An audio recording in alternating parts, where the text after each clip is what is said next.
The man,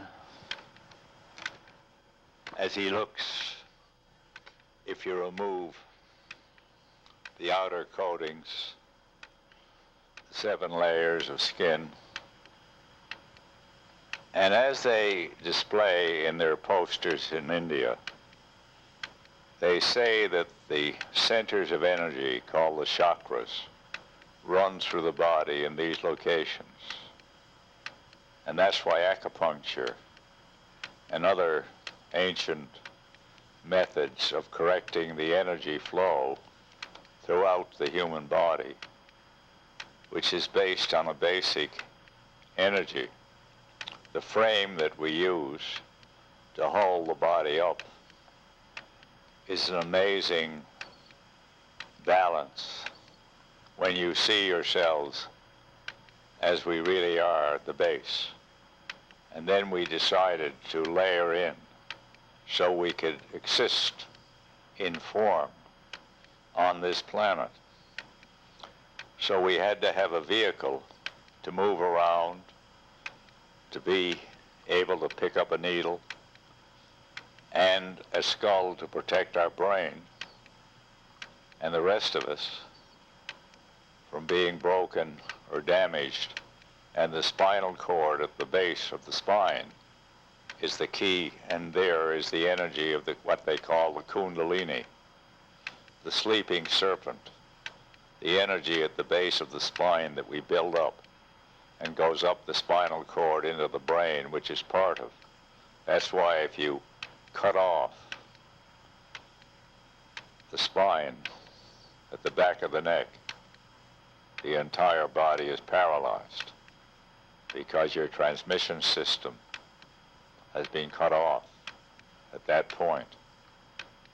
As we become in this series to know ourselves and see the brain as it is, and the amazing eyes who bring back into our intellect the pictures we see projected in front of us, and the incredible nervous system where you can feel a fly if it touches your cheek or any part of your body, and you see how the nerve ends are formed that feed to the optic nerve that looks out at us and sees this is as we are. If you took off the outer coats and you realize how well the brain is protected and how the nervous ends at both sides, the right and left.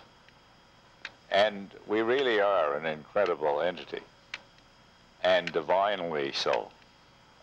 When you consider that you, watching this, are an absolute unique entity, individualized, with free will, able to move around on the surface of a planet that is whirling around in space, and very few people can explain how it's all keeping together. The effect in this part of the universe.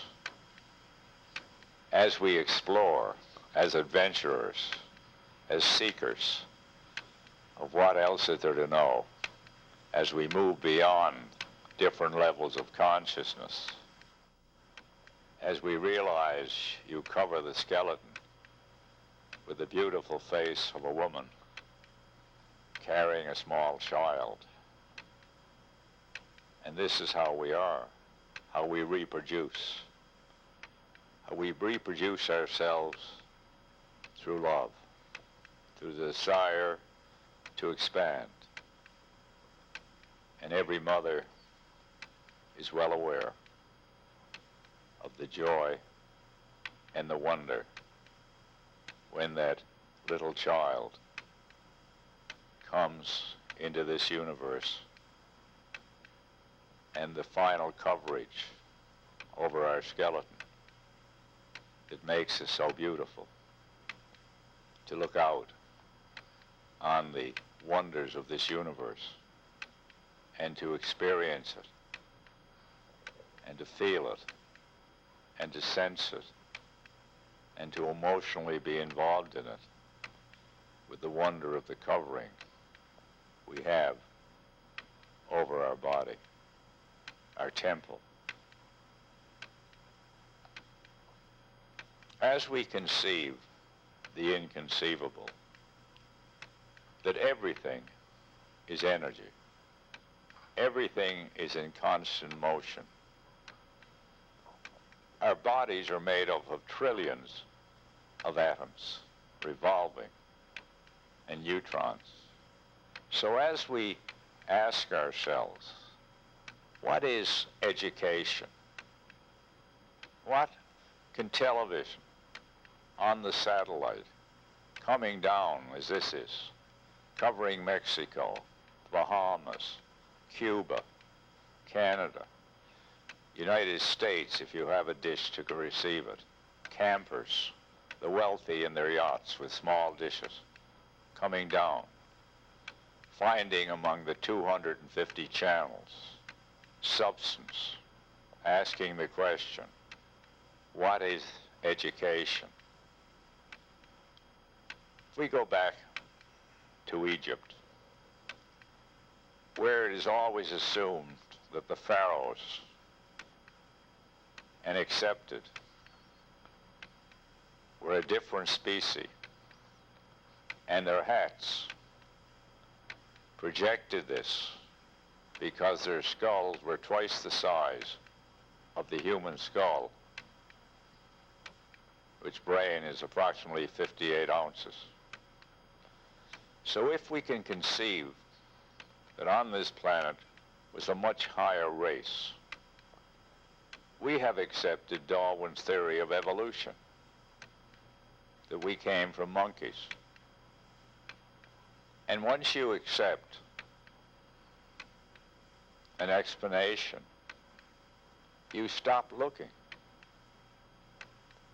stop considering, stop asking questions of the holy men you can find wherever they hang out, because you keep asking questions continually, seeking them around the planet. What is the answer to man's misfortune? Is it a blemish in the model that we could have such senseless slaughter?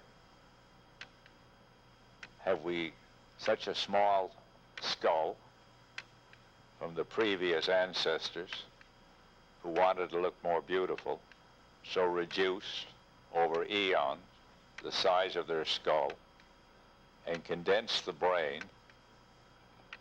that if you lay it out flat and take off the layers, it's 30 times larger. So have we lost the knowledge?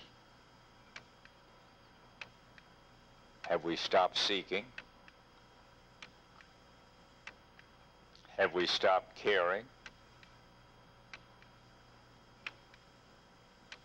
We have to find answers to the present chaos, where extremists are willing to die for what they believe in, because they believe they'll immediately go to heaven.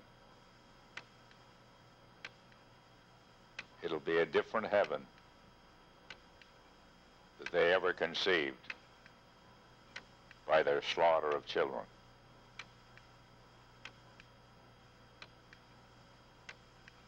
As you sow, so shall you reap.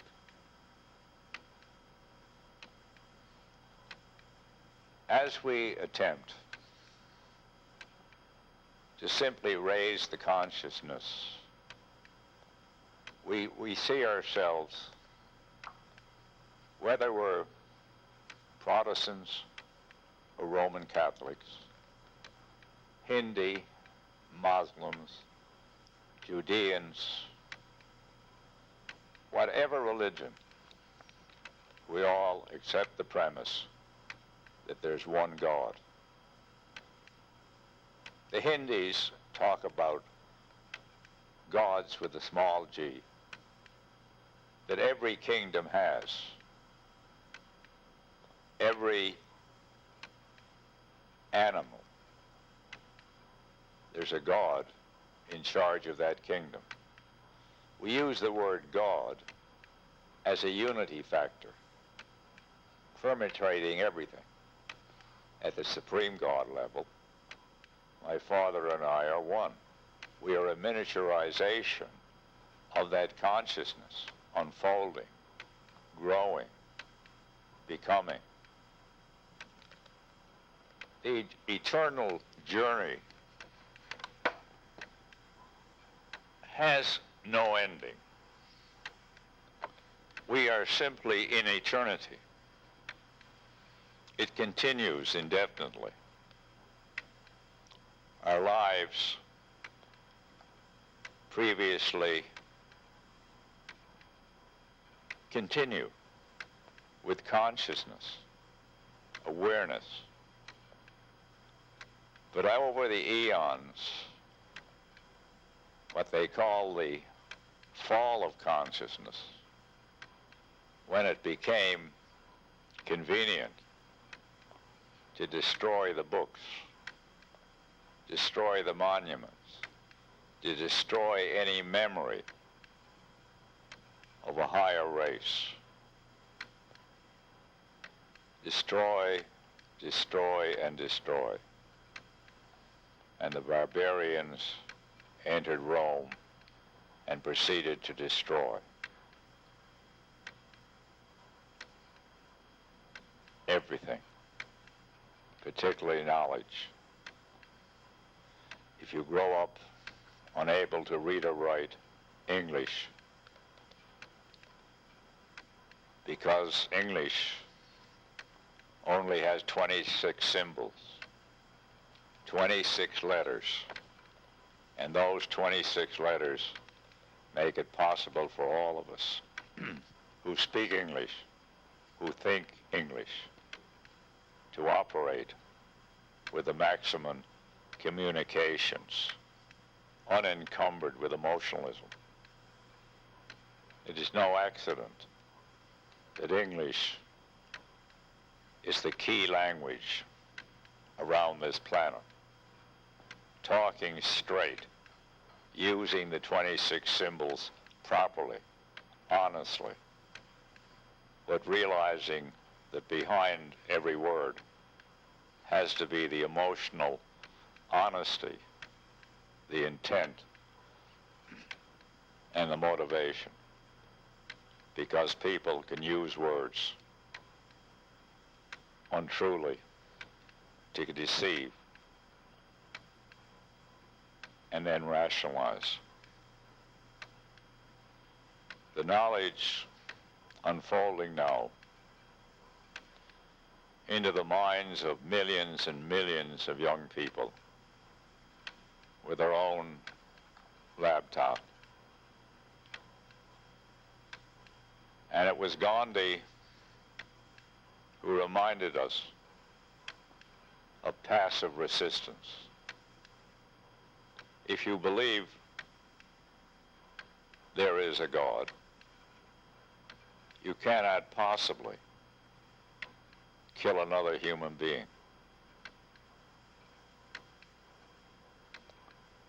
And the more you believe, you'll see the other creatures simply in different form. And you'll start to think, why is it we connect fire and brimstone? Is it because when we found that fire made animals edible, we became more dense? How many questions do we have to ask on this journey? The wonder of the brain and the wonder of the power of thought is a gift of such blessing that it realizes by symbolism the oneness of humanity. Therefore, we have to question,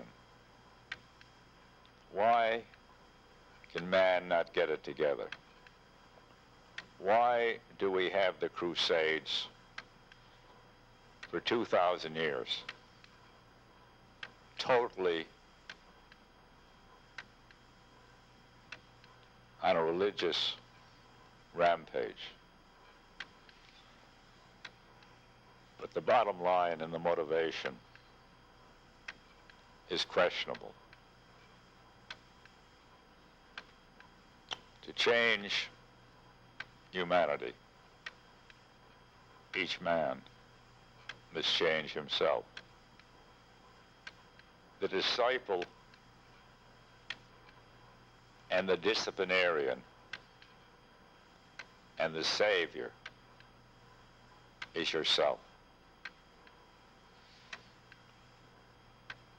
As we allow our minds to open, not necessarily agreeing with anything we're hearing, but at least listening, considering, comparing, questioning, and expanding. With 80 or 90% of a dormant organism, our potential of even doubling present levels on a global wavelength, and realizing more and more that people feel good when they're in a positive mood, when they're using the energy for joyful things. Life is a fantastic adventure. We have an opportunity now, as never before, to use television to educate, to teach those who cannot read or write in a matter of months. Using television, they suddenly find themselves entering a literate world where they can read the internet or the web,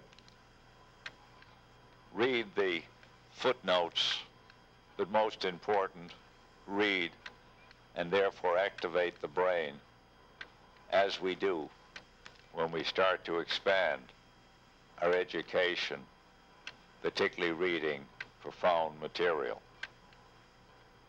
The energy level that we see surrounded from ourselves, if we see ourselves as a receptor, as a transmitter and a receiver, that we're plugged into the planet, to the rhythm of the planet. If we want to be in the grooves of love, we love ourselves. And by radiating our own vibrations, this was the knowledge of Merlin. Love thyself with all thy might, with all thy body and all thy mind. And because we are miniature images of God, as we improve ourselves and our temple, we improve the organism of the planet, of the universe. These are the quotes of the holy men who are scattered around the Himalayas, Stonehenge, the King's Chamber, and the various sacred areas around this planet where monuments still exist, although they have been vandalized, of previous entities actually different species. Even myths of men who only had one eye, representing the pineal gland, the prostate gland, and pituitary glands between the eyes and connected with the three glands, as dubbed in your temple, India. But it demonstrates how to bring in energy, how to change energy by creativity. If you're in a negative situation, it drains energy. And the brain uses 25% of the body's energy most of the time. Thinking requires energy. Acting out your thinking requires a great deal more energy. Or we can have no interest in very little things, and we start to diminish energy levels. As we study the incredible organism, and we start to realize how little we know of the utilization of sound and color, vibrations and radiation. And as we study and try to contribute, it's a question of moving around our planet, realizing how many things exist there, and how many very brilliant men are available to discuss ways and means of moving on and melding science with the reality of long-lost knowledge, long-lost even equipment, so that we can indeed enter the new age, to bring back the consciousness of the pharaohs, and from a point of view of interest, the realization of many things that existed and were not taught, that in the museums are actual evidence of the lost continent of Atlantis, who were given warning over 75,000 years, 35,000 years, and finally 13,000 years, that their technology finally destroyed the whole civilization. But the wise men evacuated into Egypt, where they overcame the local residents without warfare, simply by demonstrating their superior technical knowledge. And they were the ones who constructed the Great Pyramid and the 3 different levels of initiation. And all Rosicrucians have for many years been initiated in the king's chamber, where the priests, after 21 days of fasting, of strictly liquids, to cleanse the 33-foot tube that the human organism is made up of. The lower intestine, the colon, the ascending colon, the upper intestine, the stomach, 33 feet. They laid in the sarcophagus in the king's chamber for 3 days. And they had an out-of-body experience.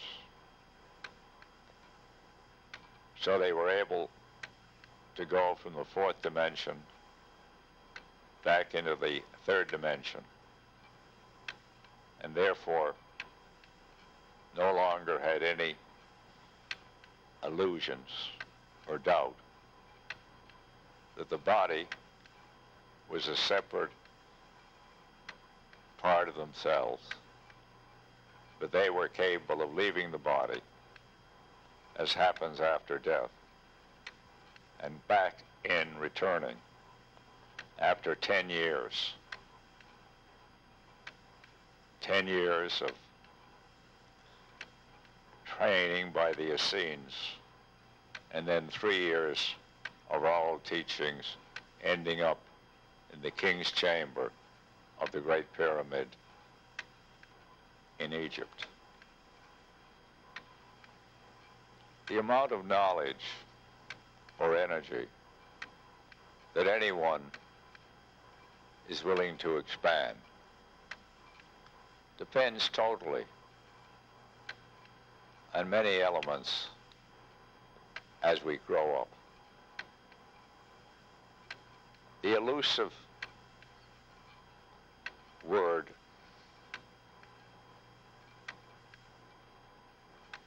of communications.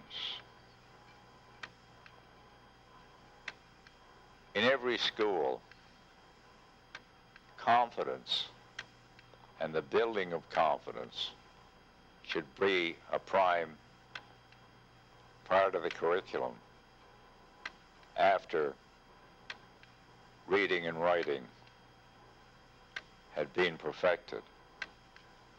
But each class where children are standing up and answering questions should be filmed. And children should be filmed making short presentations on camera so they can get familiar with their outer selves and see how they can feel normal and at ease and confident looking at the camera and explaining why they should be hired by somebody on the planet within reach of the satellite signals, and why they have something special to develop and offer to a company, starting with loyalty, talent, efficiency, dependable, and accountable. And if you see sales, the ability to sell a good product to another human being, because you can convince them that it's a good product, then you begin to understand selling.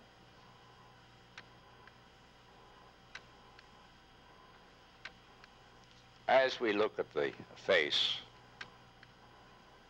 of Gandhi and we think of his contribution to humanity, when all of India and Pakistan was controlled by England, a country smaller than Newfoundland, Labrador, but controlled by their discipline, by their education, by quite a few other factors. They took over India, and the British Empire benefited beyond your wildest imagination. They also took over Hong Kong and Shanghai because they looked and realized that the planet was controlled at that time by its sea lanes. And if you had navigation and seamanship and the fastest vessels etc., etc., you are likely to come out the winner. The triangle has energy and power, and there's many incidents of its sharpening razor blades if it's placed in the right direction, longitude and latitude of the king's chamber of the major pyramid. Newfoundland itself is pyramid shaped if you square it off. And the energy over the past 500 years has been motivated by the protein of the codfishery. Cod tongues, cod liver. There's many values to cod besides the flesh. And it has been the staple and so abundant that you could drop a hook down and get a 10-pound codfish. How to use new technology to avoid emptying the waters of fish, or how to control the slaughter of anything when the seals are needed to eat the cod, and therefore you have no options but to allow nature